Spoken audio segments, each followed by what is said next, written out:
Of record है, that's all. Record में जो चेंजेज हो गया, बाप मर गया, उसका बेटा का नाम एंट्री आ जाएगा, पड़ोसी का नाम थोड़ी एंट्री आप कर दीजिएगा। दो बेटा में डिस्प्यूट होगा कि कौन बेटा है, तो it can be resolve by the civil court. Who are you to resolve? Next भी करा कर करेक्शन करके आइए, और हमको नहीं मतलब, हमको रिकॉर्ड पर चाहिए। आप जो देख देना है रिकॉर्ड पर दीजिए, अगर फिर भी अगर कुछ हमको दिखेगा तो I will proceed against the CO. अलग केस तो याद दिलाइए क्या है, सीधा सीधी। What is the description of land, where is the description of land? CO साहब को सामने लाइए। डिस्क्रिप्शन ऑफ लैंड है दिमाग में सीओ साहब? डिस्क्रिप्शन ऑफ लैंड, ये म्यूटेशन किसके फेवर में था? जो कि पेटिशनर के फेवर में म्यूटेशन था, उसको आप बदल दिए तो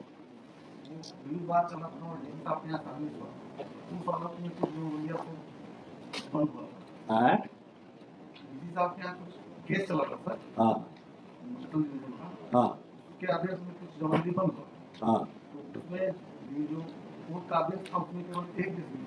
हाँ, मनी प्लावर हो गया। हाँ, ये जमीन रिलेटेड है जमीन हो।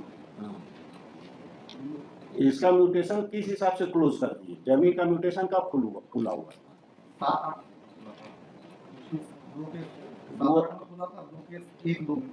7-8 में 2001-2 में खुला था। दो केस है, 1-2 में। ये जब ये for the first time mutation create हुआ था कि it was a transfer mutation या इनहेरिटेंस म्यूटेशन? Transfer mutation. तो ये कादू और इसका क्या कर रहे हैं? It is accepted position that it is a raiyati land. Raiyati land since when?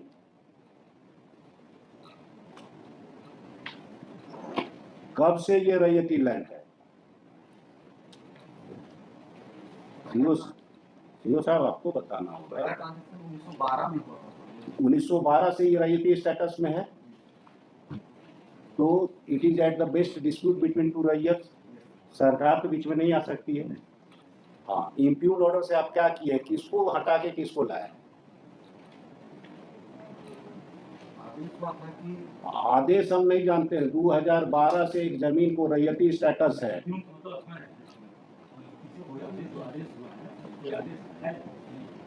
कहाँ है हमारे सामने? कौन इम्प्यून ऑर्डर? हाँ, तो रेंट एक्सेप्ट करना पड़ेगा। और काउंटर में क्या बोल रहे हैं आप? काउंटर में हुजूर है कि ये देखिए इनका देखिए हुजूर डिस्प्यूट हुआ है कि वन करीब बक्साल। हम समझ गए, हिब्बा तिब्बा का डिस्प्यूट होगा। मान लेते हैं। Are you competent to decide the title? तो फिर खत्म हो गया। अगर somebody is claiming title, he can go to the civil court। यही ना है सीओ साहब?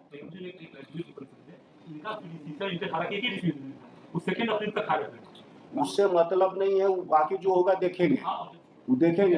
How you can change the raiyati status? Raiyati status को आप चेंज नहीं कर सकते। If it is a dispute between two raiyat, it can be resolve by the civil court. किस तरह का डिस्प्यूट होगा? अगर सेल डीड हुआ तो पहला सेल डीड के हिसाब से आप कर दीजिएगा, और जो कर चुके हैं वही रहेगा। उसको तो आप सुधार नहीं सकते हैं। अगर सुधार की जरूरत होगी तो सिविल कोर्ट सुधारेगा। अगर इनहेरिटेंस के बेसिस पर आपने म्यूटेशन कर दिया है, कोई कहता है कि उसके पहले हम खरीद चुके हैं, तो go and get the decree on the basis of sale deed. तो उसमें भी 3 इयर्स का लिमिटेशन है। 3 साल के बाद वो सूट भी नहीं फाइल कर सकता है। आप म्यूटेशन करके सूट का पीरियड खत्म कर दे रहे हैं। जो a thing which can not be acquired by the suit, और वो आप डिसाइड कर दे रहे हैं। सीओ साहब, you will be in great trouble. इसका मुख्यतः इनका रेंट एक्सेप्ट हो रहा है, रेंट एक्सेप्ट हो रहा है, ऑनलाइन इनका रसीद कट रहा है। वो एफिडेविट पर आप लाइए कि there is no lease pending. अरे नहीं, रिकॉर्ड पर लाइए। In pursuance of order dated so and so, CO is present. He assures this court कि if there is anything wrong, it will be corrected and a proper affidavit will be filed. Put up next week. एक next week में date देंगे।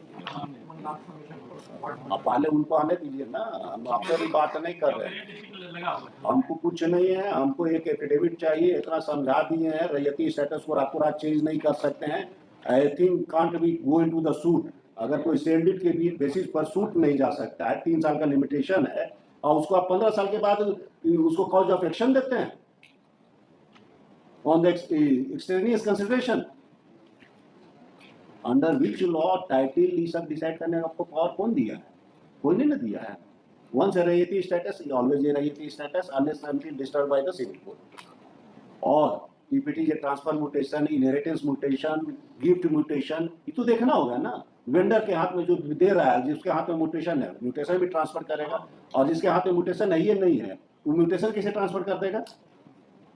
Simple चीज, आपको इतना ही के लिए power दिया। You are not a adjudicator, you are the keeper of the government record, that's all. जो चेंजेस हो रहा है उसको खाली उसमें करना है। लेबर लॉ में पढ़ते थे ना वकील साहब, रजिस्ट्रार का जो पावर उसी टाइप का पावर है। ही इज ए कस्टोडियन, जो रिकॉर्ड में चेंज हो रहा है उसको खाली लेते आएंगे। You are not an adjudicator. Act का भी नाम तो मेंटेनेंस ऑफ रिकॉर्ड, वो है, मेंटेनेंस ऑफ रिकॉर्ड है, दैट्स ऑल। रिकॉर्ड में जो चेंजेस हो गए, बाप मर गया, उसका बेटा का नाम एंट्री आ जाएगा, पड़ोसी का नाम थोड़ी एंट्री आप कर दीजिएगा। दो बेटा में डिस्प्यूट होगा कि कौन बेटा है, तो it can be resolve by the civil court. Who are you to resolve? Next भी करा कर है, करेक्शन करके आइए। रसीद कर लीजिए और हमको नहीं मतलब, हमको रिकॉर्ड पर चाहिए, वही वाला कर दे। और जो देख देना है रिकॉर्ड पर दीजिए। अगर फिर भी अगर कुछ हमको दिखेगा तो I will proceed against the C. जब जरूरत होगा तो डीसी के अगेंस्ट में प्रोसीड कर जाएंगे। मैं पर्सनल अपील उस दिन की रहेगा। अगर ऑर्डर कंप्लाई नहीं होता है उसके पहले आप दे दीजिएगा। पिटिशनर अगर केस विड्रॉ कर लेता है, I don't have any case, तो हमको मतलब नहीं है। अगर पिटिशनर लीज विड्रॉ कर लेगा बीइंग सेटिस्फाइड, हमारा हमारा पिटिशनर अगर सेटिस्फाइड है, हमारे सामने लिस्ट नहीं है तो यू आर फ्री। हमारे सामने लिस्ट है, यू आर इन ट्रबल। बस सीधा बात। अगर it is not in accordance with law, अगर कानून है सही है, आपका एक्शन सही है, इट विल बी अपहेल्ड। और पिटिशनर ने अगर गलत पिटिशन फाइल किया है, he has to attract the cost. हमारा तो सीधा है, जेन्युइन लिस्ट है, रिजॉल्व करेंगे। बिना लिस्ट का आए हुए हैं, जबरदस्ती का केस है, तो whoever at fault has to face the consequences. That's all. Item 45, Mr. Ramakant Tiwari,